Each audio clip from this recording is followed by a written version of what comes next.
আপোনাৰো বিবাহ সংঘাত বা যিকোনো ইচ্ছা পূৰণৰ বাবে বাধা আহি পৰিছে নেকি?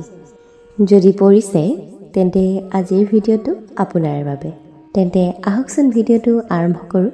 নমস্কাৰ, মই ডিম্পল নাথ। আপুনি শুনি আছে বি মটিভেটেড।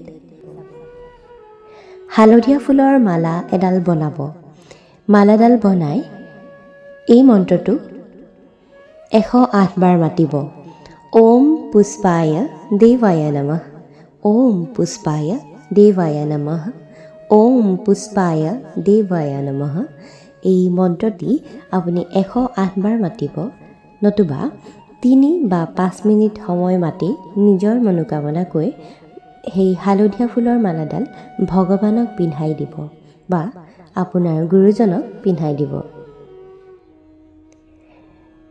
দ্বিতীয় দিনা সেই মালাডাল ডাঙৰ গছৰ গুৰিত থৈ আহিব বা নদীত উটাই দিব। আৰু এই কামটো কৰিলে আপোনাৰ ইচ্ছা পূৰণ হ'ব।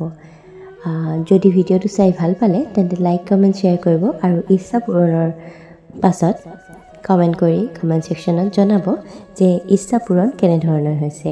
ধন্যবাদ।